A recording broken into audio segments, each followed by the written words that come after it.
সম্মানিত ভিউয়ার্স, আসসালামু আলাইকুম। তো আজকে হইতেছে কোনো ইমো সম্বন্ধে কথা বলবো না। আজকে হইতেছে বলবো গত 3, 4, 5 বছরে হইতেছে আমি আমার ইমো কেরিয়ার জীবনে কতটুক ইমোতে হইতেছে কতটুক কি পাইলাম, হইতেছে আপনাদের ভালোবাসা, আপনাদের সাপোর্ট, দেন হইতেছে আমার পার্সোনালি কিছু লোক ছিল বাট তাদের কাছ থেকে কতটুকু ভালোবাসা পেলাম, এই বিস্তারিত হইতেছে আপনাদের সাথে শেয়ার করব। আসলে মন অনেকটাই খারাপ আছে, এই কারণে হইতেছে ভাবলাম যে হইতেছে আপনাদের সাথে কিছু আমি শেয়ার করি। আর এটা হইতেছে আপনাদের যদি হাতে সময় থাকে তাহলে হইতেছে আমি আপনাদেরকে রিকোয়েস্ট করব হইতেছে একটু কথাগুলো শুনে যাবেন, কারণ হইতেছে আমি চাই না যে ইমো প্ল্যাটফর্মে আদার্স অন্য প্ল্যাটফর্মে যেন এরকম কাহিনী আর হইতেছে কারোর সাথে না ঘটে, কিংবা কোনো ছেলের সাথে কোনো ভাইয়ের সাথে যেন এরকম ঘটনা না ঘটে। দেন আজকে আমার সাথে যে ঘটনাটা ঘটে গেছে আর কি, এটা মানে আমি হইতেছে জিনিসটা মানে আমার মানে নিতে হইতেছে অনেকটা কষ্ট হইতেছে, যেন আমি মানতে পারতেছি না যে আসলে একটা মানুষ আরেকজনকে এইভাবে ছেড়ে যাইতে কিংবা এতটা কষ্ট দিতে, এটাও কি মানুষের দ্বারা সম্ভব? এটা হইতেছে আমি চাই না যেন আর কোনো ভাইয়ের হইতেছে সাথে হয়। তো আমি হইতেছে মোটামুটি অনেক দিন ধরেই হইতেছে এই মতো আছে, আপনারা কম বেশি অনেকে জানেন ছাড়া আমাকে চেনেন। দীর্ঘ হইতেছে আমি 6-7 বছর হইতেছে আমার ইমোর গ্রুপে চলে যায়, আমি হইতেছে গ্রুপ চালাই, কিংবা আপনাদেরকে হইতেছে অনেক সময় অনেক বিভিন্ন ধরনের কন্টেন্টও দেই। তো আমার হইতেছে শুরুতেই আমি হইতেছে মানে শুরুতে যখন আমি ইমোতে আসি তো তখন হইতেছে কিছুদিন আমি মানে আছে না কিছু কাজ বা শিখতে শিখতে দিন চলে যায়। তো এরকম করে 6 মাস 1 বছর যাওয়ার পর আমি হইতেছে তখন হইতেছে একাই ছিলাম। তো তারপর হইতেছে জানি না আপনারা কে কীভাবে নেবেন কথাগুলা। তো আসলে হইতেছে পার্সোনালি আমার অনেকটা আঘাত লাগার কারণে কিন্তু হইতেছে আমি জিনিসগুলো আপনাদের সাথে শেয়ার করতেছি, যেন হইতেছে আমার হইতেছে আর অন্য কোনো ছেলে এরকম যেন আঘাতের সম্মুখীন না হয়। আর এই জন্যই হইতেছে এই ভিডিওটা করা। আর পার্সোনালি আমার অনেকটা খারাপ লাগতেছে বাট কষ্ট হইতেছে, এই কারণে আপনাদের সাথে শেয়ার করতেছি। আর আমার এই ভিডিওটা জানি না আদৌ কি সে মানুষটার প্রতি পৌঁছাবে কি না, এটা আমি জানি না সঠিক। আর যদিও ওনার কাছে কোনো একটা সময় যায় তো আগের থেকে আমি সরি বলতেছি, হয়তো একজনের পারমিশন ছাড়া কথাগুলো বলা যদিও ঠিক না, তো তার জন্য আমি আগের থেকে সরি বলতেছি। তো দেখা যায় আমি হইতেছে ইমোতে 1-1.5 বছর যাওয়ার পর আমি হইতেছে তখন একটা মেয়ের সাথে কথা হইতে হইতে আমি হইতেছে রিলেশন করি। তো মোটামুটি দীর্ঘ আমাদের হইতেছে রিলেশন জীবনে অনেক ভালোই চলছিল।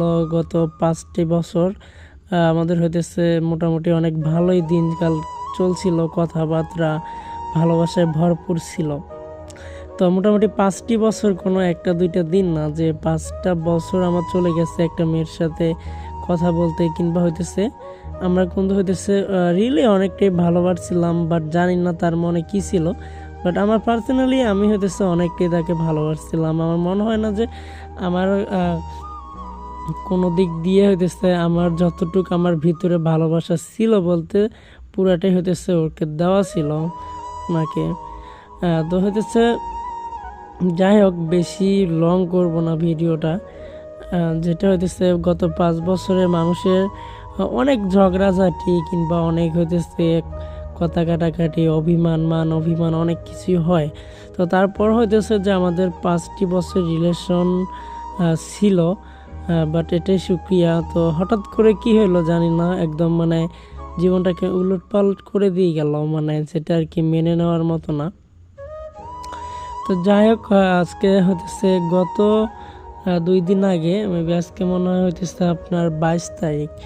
তো হঠাৎ করে উনি হইতেছে আমাকে 23 তারিখ, তো যাই হোক উনি আমাকে 23 তারিখে ফোন দিয়ে বলতেছে যে আমি হইতেছে আমি একটু ঢাকায় যাব বেড়াতে। তো ওনার নাকি মন খারাপ, উনি ঢাকায় যাবে আর হইতেছে বেড়াতে, একটু ঘুরতে যাবে মুডটা ভালো করার জন্য। তো তারপর আমাকে বলল, তো আমিও বললাম ঠিক আছে, তোমার যেহেতু মন খারাপ তো যাও তাহলে তুমি একটু ঘুরে আসো। তো আমিও সাপোর্ট করলাম। তো তারপর হইতেছে উনি তারপরের দিন মেবি 21 তারিখে হইতেছে উনি হইতেছে গাড়ির টিকিট কেটে ঢাকায় যায়। তো আমাকে বলছিল ওনার ফুপুর বাসা আছে ঢাকায়, তো উনি ওইখানে যাবে, একাই থাকবে, থাকার পর হয়তো 22 তারিখে আবার উনি নাইটে চলে আসবে ওনার গ্রামের বাড়িতে। তো তখন আমি বললাম ঠিক আছে, যদি তোমার মুড খারাপ তো তাহলে তুমি যাও, যাই হইতেছে মুডটা একটু ঘোরাফেরা করলে হয়তো ভালো হইতে পারে। তো তারপর এভাবে উনি চলে গেল।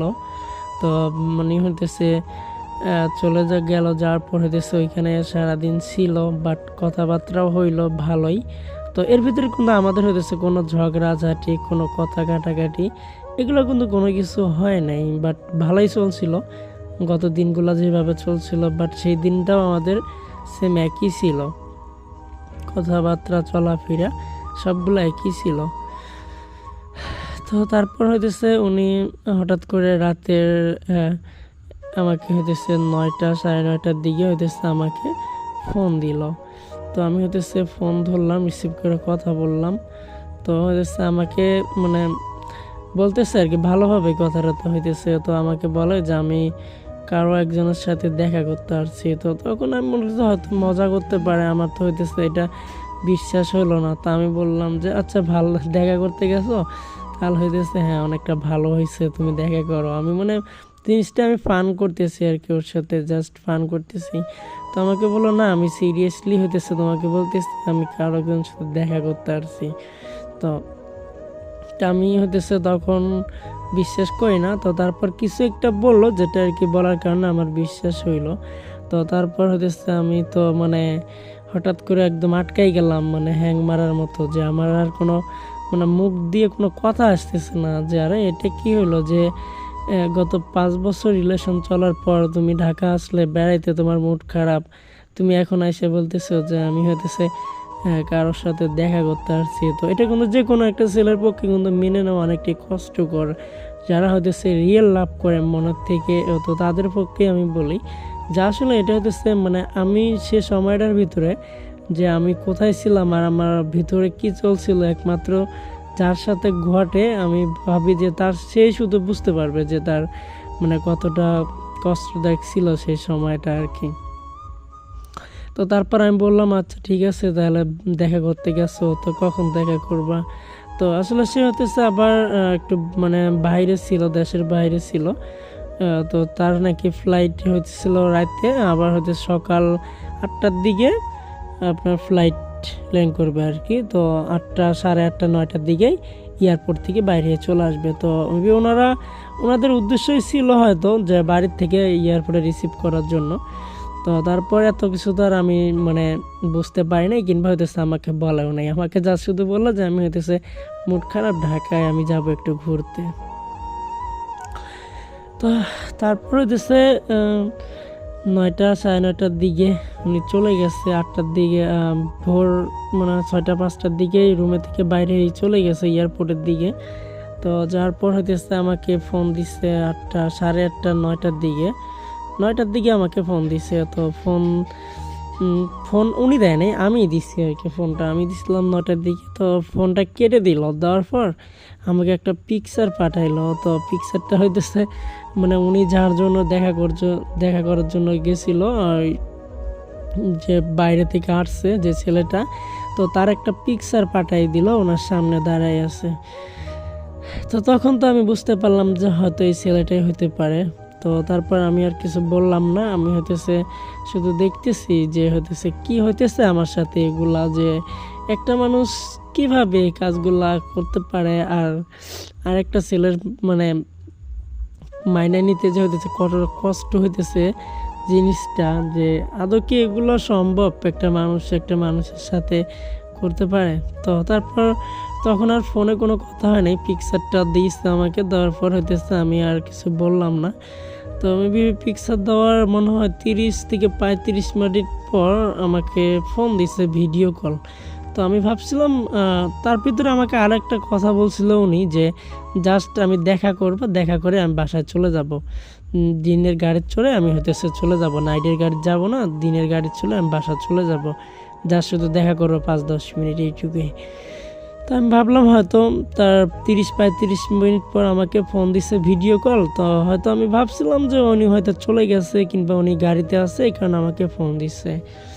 তো তারপর আমি হইতেছে যখন ফোনটা রিসিভ করি, আমি আমার রুমেই ছিলাম। তো তখন হইতেছে আমি ওই ছেলেটা দিয়ে হইতেছে ফোনটা দেওয়া আর কি, মানে ওনার ফোন ছেলেটাকে দিছিল।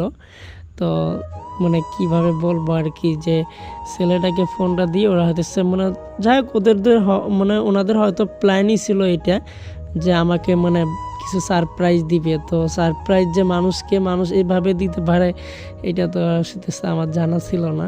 তো যাই হোক ওনাদের হইতেছে সারপ্রাইজ অনেকটাই ভালো লাগছে আমার। আর এটা হইতেছে ওনারা দুইজনেই মানে আমি মনে হয় যে একটা রিক্সায় ছিল এরকম কিছু একটা। তো তারপর হইতেছে আমাকে ভিডিও কল দিচ্ছে। তো দেওয়ার পর দুইজনকে হইতেছে মানে কাঁধে হাত রেখে এক রিক্সার ভিতরে। এটা তো আপনারা জানেন যে একটা বয়ফ্রেন্ড একটা গার্লফ্রেন্ড এতদিন পর হয়তো ওনাদের দেখা হয়েছে। তো জড়ায় ধরাধরি করে আমাকে হইতেছে ভিডিও কল দিচ্ছে, দিয়ে বলতেছে দেখো। তো তখন তো আমি মানে দেখে মানে কি আর বলবো, যে শর্ট হয়ে যাওয়ার মতো আর কি, যেটা আর কি মুখে মানে বলে প্রকাশ করতে পারবো না যে তখন আমি হতেছে কোথায় আছি আর নাই। একে তো কালকে রাতে আমাকে বলছে যে জাস্ট আমি হতেছে যদি দেখা করে আমি হতেছে বাসায় চলে যাব। তো তারপর হইতেছে আমি দেখলাম যে দুজন হইতেছে মানে রিক্সায় নিয়ে ঘুরতেছে আর কি। তো এর ভিতরে কিন্তু একটাবারও আমি হতেছে জানি না যে আসলে কি ও অন্য কোনো রিলেশনে ছিল না কি হইতেছে কারোর সাথে কথা বলে, বাট এগুলো কিন্তু আমি কিছু একটা জানতাম না। জাস্ট আমি হতেছে সেই দিনই আমাকে বললো যে হতেছে আমার মুড ভালো না, আমি ঢাকা একটু ঘুরতে যাব। তো এটাকে আমিও সাপোর্ট করলাম, আচ্ছা যাও, যে তার মুড যেহেতু খারাপ তুমি হতেছে একটু ঘোরাফেরা করে আসো, মুডটা ভালো হয়ে যাবে। তো তারপর ওনারা হইতেছে আমাকে এইভাবে সারপ্রাইজ দিল, দুইজনে ঘুরতেছে একসাথে জড়ায় ধরাধরি করে আমাকে আবার ভিডিও কলে ওনারা দেখাইতেছে। তো মানে আমি এটা ভাবতেছি যে শালা গত 5টা বছর আমি যার সাথে কথা বললাম কাটাইলাম, তো সে মানুষটা কীভাবে পাইলো যে মানে এইভাবে আমাকে হইতেছে সারপ্রাইজ। সেটাও নাকি আবার সারপ্রাইজ, যেটা হইতেছে কারো হইতেছে কথা আছে না, কারো পুষ মাস কারো সর্বনাশ, তো এটাও নাকি একটা সারপ্রাইজ হয়ে গেছে। তো তারপর ওনারা হইতেছে মানে 2 মিনিট 1 মিনিট এরকম কলে ছিল। তো আমি মানে আমার কিছুই করা ছিল না, জাস্ট শুধু আমি দেখতে লাগছিলাম যে ওনারা কি করে। আমার মুখ দিয়ে কোনো মানে কথাই বাইর হইতে লাগছিল না যে আসলে আমি কি বলবো এই পরিস্থিতিতে ওদেরকে। তো তারপর হইতেছে আমাকে এটাও বলছে যে জাস্ট দেখা করে আমি বাসা চলে যাব। তো এইভাবে হইতেছে 1-1.5 মিনিট কথা বলার পর ফোনটা রেখে দেয়। তো আমি আর কোনো ফোন টোন দিই না, মানে বুকের ভিতরে তো জানেন এক বুক কষ্ট নিয়ে আমি হচ্ছে ঘুরতেছি, বাট আমি আর ফোন টোন দিই না। তো তারপরে হচ্ছে বিকাল 4টে 4:30টার দিকে আমি ভাবছিলাম হয়তো তাহলে ওনারা বাসা চলে গেছে অলরেডি, দুইজনের বাসা চলে গেছে। তো তারপর আমি বিকাল 4টে 4:30টার দিকে আমি ফোন দেই। তো এর ভিতরে কিন্তু আমার অনেকগুলো নাম্বারই হতেছে ব্লক মেরে দেয় আর কি, যেটা ব্লক না মানে সবগুলো কেটে দিছে। হোয়াটসঅ্যাপ ছিল, মেসেঞ্জারে অ্যাড ছিল, এগুলো হয়েছে কেটে দেয়। মানে যদি ছেলে আর কি চেক করে দেখে যে আর একটা ছেলের সাথে কথা হয়েছে, মানে এগুলো হয়তো ওনাকে যখন দেখা হয়েছে হয়তো বলতে পারে যে যে আমার বন্ধু হয় কিংবা ভিডিও কলের কথা বলি, এরকম কিছু একটা বলে হয়তো দুইজনে মানে ভিডিও কল দিতে পারে, এরকম কিছু একটা। তো তারপর আমি বিকাল 4টে 4:30টার দিকে আমি হইতেছে ফোন দেই। তো ফোন দিয়ে আমি বলি যে হইতেছে কোথায় আছো। তো তখন আমার বলে যে হইতেছে ওই যে ছেলেটার নাম বলে, নামগুলো আমি নাই উল্লেখ করি এখানে, কারণ পার্সোনালি নাম না বলাটাই বেটার। তো তখন আমার বলে যে আমি এই মানে এদের বাসায় যাইতেছি। মানে তখন তো একে তো হইতেছে মানে এক এক করে 3বার এরকম পরিস্থিতি আমার সামনে দাঁড়াই গেল। তো দোয়া করি এরকম পরিস্থিতি যেন অন্য ছেলের সামনে না আসে কখনো, যেটা কিনা এত দিন রিলেশন চলার পর হঠাৎ করে এটা অনেক একটা সারপ্রাইজ, যে নিজের গার্লফ্রেন্ড নিজের শখের মানুষটা অন্য ছেলের ধরে ঘুরতেছে এক রিক্সায় ঢাকা শহরে। তো এটা অনেক একটা সারপ্রাইজ। তো এটা কি ধরনের সারপ্রাইজ আমার জানা নাই, এটা আপনারাই ভালোভাবে জানবেন। আর তারপর যখন বিকেলে আমার হইতেছে কথা হয়, তো আমাকে বললো আমি হইতেছে ওদের বাসায় যাইতেছি। তো তখন শুনে তো আমি আরও যে আমি হয়তো ভাবছিলাম যে 5-10 মিনিট ঘুরতেছে, তারপর হয়তো বাসা যাইতে পারে, তারপর আমি কথা বলবো যে এটা কী হয়েছিল। তো তারপর বলল যে হইতেছে আমি ওদের বাসায় যাইতেছি, রাত ওদের বাসায় থাকবো। তো তারপর ওনারা 2-3-4 ঘন্টা জার্নি করার পর ছেলেদের বাসায় চলে যায়। তো ছেলেটার বাসায় যাওয়ার পর মেবি এখনও মনে হয় বাসায় কথাবার্তা বলতেছে। তো এর ভিতরে কিন্তু ওদের কিংবা বিয়ে শাদী এরকম কোনো কিছু মনে হয়নি এখনো। তো আর কি জাস্ট ছেলেটা হইতেছে বাসায় নিয়ে গেছে। তো নিয়ে যাওয়ার পর হইতেছে ওইখানে ওদের কথা হয়েছে। তো তারপর আমি যদি হইতেছে এখন ফোন দিতেছি, বাট আমার ফোন রিসিভও করে না, বাট আমার সাথে আর কথা বলে না। তো এটা যে কতটা একটা কষ্টদায়ক, বেদনাদায়ক, এটা যার সামনে এই পরিস্থিতিটা হইতেছে দাঁড়ায়, একমাত্র আমার মনে হয় যে সেই জানতে পারে যে তার মানে কি যাইতেছে তার উপর দিয়া। আর এরকম শুধু আমি না, এরকম হয়তো বাংলাদেশের অনেক ছেলে, শুধু বাংলাদেশ না অল বিশ্বের মধ্যে অনেক ছেলেরা যেটা কিনা এরকম মানে পরিস্থিতির সম্মুখীন হইতেছে। তো আসলে ভালোবাসা এটা কোনো অপরাধ না, তবে হইতেছে ভালোবাসা অপরাধ না। একটা মানুষকে ভালোবাসা এটা কি মানে পাওয়ার জন্য নাকি হচ্ছে শুধু অবহেলাই করার জন্য? আসলে সারা জীবন আমি মানে অনেকের মুখে আমি শুনছি যে রিয়েল ভালোবাসা, মন থেকে ভালোবাসলেই নাকি হইতেছে এরভাবে আঘাত পাইতে হয়। তো আমি মানে কি বলবো আর, যে 5টা বছর যে মানুষটার সাথে আমি হইতেছে 5টা বছর এভাবে কাটাইলাম, কথা বললাম, আর সে মানুষটা মানে হঠাৎ করে যে কথা নাই বার্তা নাই, আমি তাকে বললাম, সে গেল, আর যাই যে আমার সাথে এরকম কিছু একটা ঘটবে, তো এটা তো হইতেছে মানে জীবনে চিন্তাও করতে পারি নাই যে হইতেছে এটাকে হবে। তো এর ভিতরে কিন্তু আমাদেরও হইতেছে মানে মোটামুটি বিয়ের যে আমাদের দুজনের বিয়ের মানে কথাবার্তা মোটামুটি শেষের দিকেই ছিল। আমাদেরও মানে ডেটের মতোই ছিল একটা সামনে, যে আমরা দেখা করব কিংবা বিয়ে করব, এরকম কিছু একটা কিন্তু আমাদের মাঝে হয়ে গেছে অলরেডি। তো তার ভিতরে হইতেছে হঠাৎ করে উনি হইতেছে এই কাজটা করে ফেলছে। মানে আমি পারতেছি না যে হইতেছে তাকে বুঝাইতে, কিংবা পারতেছি না আমি আমার নিজেরা বুঝাইতে যে হইতেছে আমি মানে এমন একটা ইয়েতে পড়ে গেছি যেটা হইতেছে মানে নিজের মনকেও সান্ত্বনা দিতে পারতেছি না, কিংবা ওইদিকে হইতেছে ওনার তো ওই জিনিসটা আমার সবসময় চোখের সামনে শুধু মানে ঘুরতেছে, শুধু যে ওরা একসাথে ঘুরতেছে। যখন আমাকে ভিডিও কল দিয়ে দেখাইছে তখন মানে আমার চোখের সামনে আমি কিছুই দেখতে পারতেছি না। আমার শুধু মানে চিন্তা ভাবনাটাই ওইটা, যে ওদের ঘোরার যে দৃশ্যটা আমি দেখছি 1-1.5 মিনিটের একটা ভিডিওতে, ওইটাই শুধু হইতেছে আমার মানে চোখের সামনে শুধু শো করতেছে। যে মানে কি দেখলাম আমি, যে এটাও কি দেখলাম আমি, এটা দেখে তো আমি মানে অবাক হয়ে গেছি আর কি, যে আমার চোখের সামনে এটা কী শো করলো হঠাৎ করে। আমাকে যদিও বলছিল যে জাস্ট 5-10 মিনিট দেখা করে চলে যাবে বাসায়। তো এখন হইতেছে বাসা তো দূরে থাক, এখন ছেলেদের বাসাতে যাবে এটা তো আর আমি জানি না, এটা হইতেছে ওদের মনেই হয়তো ছিল, প্রোগ্রাম ছিল। তো এখন হইতেছে শুনতেছি, বাট আমি ফোন দিতেছি, বাট ফোন ধরতেছে না আমার। তো আমি যতটুকু একটু নিউজ মানে আমি শুনতে পারলাম যে হইতেছে ওনারা নাকি বিয়ে করবে। তো সবাই হইতেছে ওনাদের বিয়ের জন্য দোয়া করবেন না, আমি সবার কাছে হাত জোর করে রিকোয়েস্ট করতেছি, ওনাদের জীবনের সুখ কামনা করে সবাই হইতেছে একটু দোয়া করে দিবেন যেন ওনারা সুখে শান্তিতে থাকতে পারে সারা জীবন।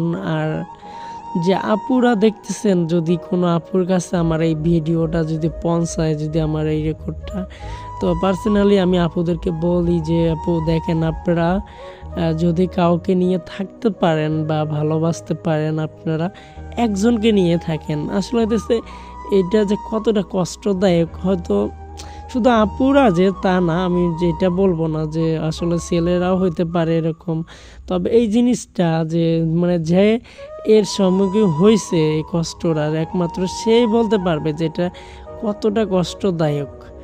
প্রেম কিন্তু কোনো খারাপ জিনিস না, প্রেম পবিত্র ভালো জিনিসে যদি আমরা ভালোভাবে রাখতে পারি, পরিচালনা করতে পারি, তাহলে কিন্তু এটা ভালো। এখন আপনি যদি প্রেমের নামে ভণ্ডামি করেন তাহলে তো এটা ভালো হবে না। আর প্রেম যদি আপনি করেন একজন প্রতি আসক্ত হয়ে, একজনকে নিয়ে চিন্তা ভাবনা করেই প্রেমটা করা আমার মনে হয় সবচেয়ে ভালো। কারণ একটা মানুষ দেখেন এই যে 5টা বছর একটু একটু করে গুছাইতে আমাদের 5টা বছর অলরেডি কেটে গেল। তো এটার ভিতরে কত স্বপ্ন, কত আশা, কত কথা, আমরা এটার থেকে এটা করব, এটার থেকে এটা করব, কত না মনের ভিতরে আমাদের আশা ছিল। কি হলো, 2 মিনিটের ভিতরে সব কিছু ধ্বংস হয়ে গেল। তো মানে এমন কি আর বলবো, বলার আর আমার কোনো ভাষা নাই। 5টা বছর যে মানুষটার সাথে কেটে গেল কথা বলতে বলতে, আর আজকে হঠাৎ করে সে মানুষটা অন্য কেউ এসে নিয়ে চলে গেল। তাও আবার এরকম একটা সারপ্রাইজ দৃশ্য দেখাইলো আমাকে, যেটা কিনা ভিডিও কলে। বাট জানি না এরকম আরও ঘটনা কয়জনের সাথে ঘটছে। বাট আমি যদিও যতটুকু জানি যে যদি একটা মেয়ের 2-3 জায়গায় রিলেশন থাকে, হয়তো একটু হলেও সে জানে, কিংবা হইতেছে যে আর এত বড় একটা মানে কাজ করলো যে দেখেন যে আমাকে ভিডিও কলে পর্যন্ত হঠাৎ করে আমার দেখাই দিল যে হইতেছে এটা আর বয়ফ্রেন্ড কিংবা এটাই ওর হাজব্যান্ড হইতে যাইতেছে। তো মানে এরকম স্বামীর যদি মোকাবেলা হওয়া যায় তো তার ভিতরে কীরকম একটা কষ্ট লাগতে পারে হয়তো সে বুঝতে পারে নাই, বাট সেজন্যই হইতেছে কাজটা করছে। এরকম কিছু একটা হইতে পারে যে এটার জন্য কতটা কষ্ট পেতে পারে, সেজন্য হয়তো উনি অনুভব করতে পারে নাই। তো যে ভাইয়ারা হোক আপুরাই হোক, আপনারা রিলেশন করেন ভালো, বাট বুঝে শুনে দেখে শুনে তারপর আমার মনে হয় রিলেশনটা করাটাই বেটার। কারণ আমি চাই না যে আমি আজকে যে হতেছে যে সব কষ্টর যে মোকাবেলাটা হয়েছি, তো আমি চাই না নেক্সট ডে কোনো ছেলে কোনো মেয়ে এরকম কষ্টের সম্মুখীন হোক। তো সবার কাছে একটাই রিকোয়েস্ট, আপনারা অবশ্যই রিলেশন করবেন, আর রিলেশন করলে অবশ্যই একজনকে নিয়ে থাকার জন্য চেষ্টা করবেন, যেন আমার মতো যেন অন্য কেউ না হয়। আর পার্সোনালি যে ভালোবাসে তার কিন্তু কোনো দোষ থাকে না। দেখেন আমি মানে তারে কতটা ভালোবাসছি সেটা মানে আসলে এগুলো জিনিস তো আর দেখানোর মতো না যে হইতেছে আমি দেখাই দিতেছি যে আমার ভিতরে তার জন্য কতটুকু জায়গা আছে, তো এটা তো আর দেখানো যায় না।